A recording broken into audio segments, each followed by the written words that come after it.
नमस्कार। अखबार रिपोर्टर के इस अंक में आपका स्वागत है। पाकिस्तान ने क्या गाजा में पीस फोर्सेस भेजने के नाम पर इजराइल से पैसे की डिमांड की? मीडिया के अलग अलग रिपोर्ट्स में ये खबरें चल रही हैं कि पाकिस्तान ने एक सैनिक के लिए $10,000 का डिमांड की थी।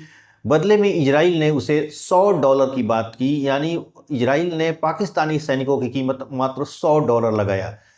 इसमें कितनी सच्चाई है और क्यों पाकिस्तान ने ऐसा किया, क्या इसके बारे में पूरी मैं आपको विस्तार से बताने वाला हूं कि ये खबरें कहां से चल रही हैं, क्यों पाकिस्तान ने ऐसा मांग किया कि नहीं किया, इस पर बात होगी। बात शुरू करें इससे पहले आपसे हमारी गुजारिश है कि आप हमारे चैनल को थोड़ा सब्सक्राइब कर दीजिए। देखिए, 3 नवंबर को इस्तांबुल जो तुर्की में है वहाँ पर एक मीटिंग हुई थी। मीटिंग का मेन उद्देश्य यही था कि जो गजा में, यानी गजा पट्टी की बात कर रहा हूँ मैं, वहाँ पर जो इजराइल और हमास की लड़ाइयों में बहुत लोग हताहत हुए हैं, कुछ मारे गए हैं, तो उनको राहत कैसे दिया जाए, इसके लिए कई मुस्लिम देश बैठक किए थे। उसमें ईरान, उसमें कतर था, यूएई था, पाकिस्तान था, इंडोनेशिया था और मलेशिया था, मिस्र था, यानी बहुत तमाम मुस्लिम देश एक तरह से वहाँ पर, सभी मुस्लिम देश वहाँ पर मीटिंग किए थे। और सभी का उद्देश्य यही था कि गाजा में किस तरह शांति लाया जाए और किस तरह वहाँ राहत सामग्री को पहुँचाया जाए।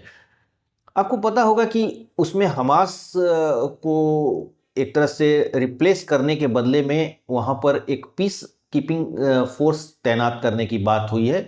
और उसमें कई मुस्लिम देशों का एक संगठन उसमें मिलकर कुछ सैनिकों को अपने अपने यहाँ से भेजेंगे, जो इजराइल में शांति और इजराइल मतलब मैं फ़िलिस्तीन की बात कर रहा हूँ, फ़िलिस्तीन में शांति वगैरह लाने की कोशिश करेंगे ये लोग। अब इसमें तमाम तरह की ऐसी अफवाहें भी उड़ी हैं, लेकिन पहले हम इसको मुद्दे को समझें कि बात क्या है। देखिए, जैसा कि मैंने अभी बोला कि फ़िलिस्तीन यानी जो गजा पट्टी है उसमें कुछ सैनिकों को भेजने की प्लानिंग है, और सैनिकों ही नहीं, कुछ राहत सामग्री देने वाले कुछ ऐसे लोगों को भेजा जाएगा ताकि वहाँ पर कुछ राहत आए। वहाँ के लोगों की जो समस्याएं हैं, आपको पता ही है कि पूरा का पूरा गजा पट्टी एकदम बर्बाद हो चुका है और एकदम बिल्डिंगें खंडहर हो चुकी हैं। लेकिन इसमें हमास जो है अभी तक हथियार नहीं छोड़ा है। तुर्की इसमें पहल कर रहा है। तुर्की का कहना है कि हम हमास को मना लेंगे हथियार छोड़ने के लिए, लेकिन अभी भी हमास ने हथियार नहीं छोड़ा है। अब वहाँ पर फिर से डर हो गया कि कहीं लड़ाई शुरू ना हो जाए, यानी इजराइल फिर से हमला ना शुरू कर दे। तो इसके लिए शांति समझौता जो हुआ है उसको कंटिन्यू रखने के लिए भी एक बात हुई, किस तरह हमास को मनाया जाए और हमास को हथियार छोड़ने की बात की जाए, और किस तरह वहाँ पर राहत सामग्री पहुँचाई जाए, किस तरह लोगों की समस्याएं हैं उस पर उसका निदान किया जाए।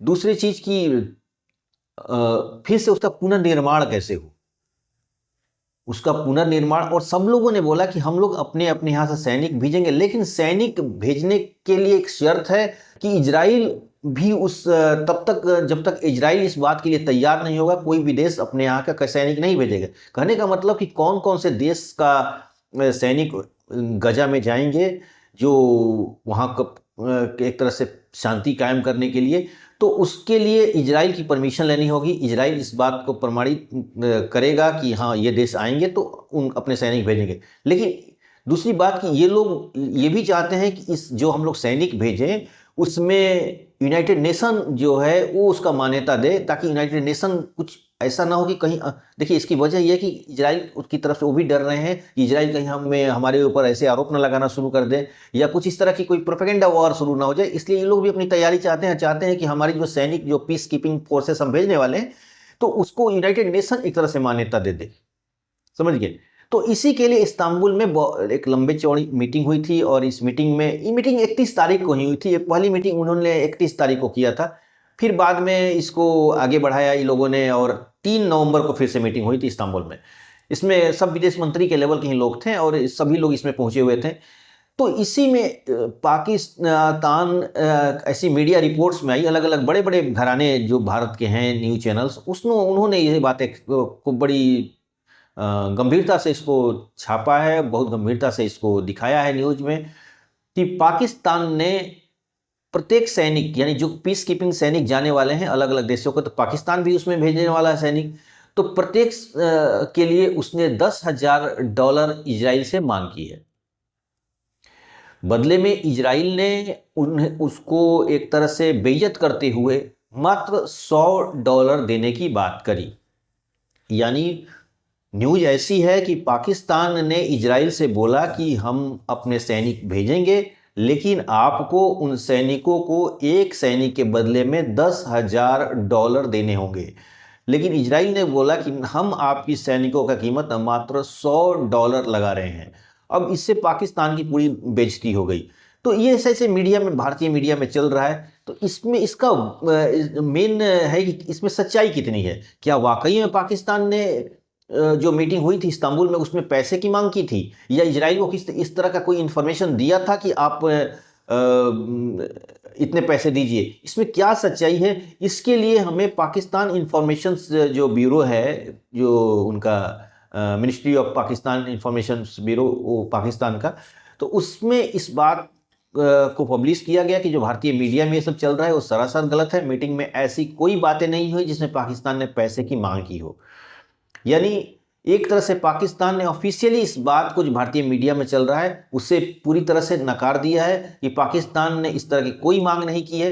देखिए, प्रोपेगेंडा दोनों देशों में चलते रहता है। दोनों देशों की मीडिया एक तरह से सच्चाई से अलग एक ऐसे लेवल में खबरें दिखा रही हैं कि अब उसमें एक आम आदमी इस बात के लिए अब भ्रमित हो जा रहा है कि असली सच्चाई क्या है। और ऐसे में सच्चाई को जानना बड़ा मुश्किल चीज़ होती है। इसे क्रॉस वेरिफिकेशन करना बहुत कठिन होता है, बहुत मेहनत लगता है उसमें।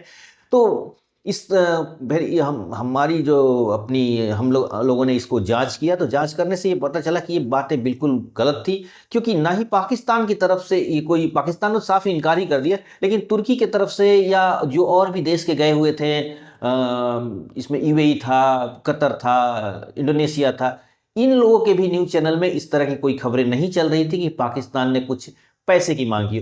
देखिए, पाकिस्तान तो भारत के खिलाफ अफवाहें फैलाता ही है, झूठा न्यूज करता है, लेकिन भारतीय मीडिया कम से कम उस लेवल पर न गिरे जिस तरह पाकिस्तानी मीडिया गिरी हुई है। कम से कम हम एक बड़े देश हैं, बड़ी इकोनॉमी है, तो हमारी मीडिया को भी थोड़ी गंभीर होनी पड़ेगी और इस तरह की अफवाहें, इस तरह का झूठ, इस तरह का फरेब न दिखाए, जो फैक्ट वही दिखाए। लोगों को भ्रमित करने की कोई आवश्यकता नहीं है। इससे कुछ किसी को फायदा नहीं हो रहा, इससे सिर्फ एक गलत मिस इन्फॉर्मेशन जाता है। सच्चाई यही है कि पाकिस्तान ने ऐसा कोई डिमांड नहीं की थी और ये जो खबरें चल रही हैं वो गलत है। तो आज के बस इतना ही। नए के साथ फिर आपसे मुलाकात होगी। आपसे हमारी गुजारिश है कि आप हमारे चैनल को थोड़ा सब्सक्राइब कीजिए, लाइक और शेयर जरूर करिएगा। धन्यवाद।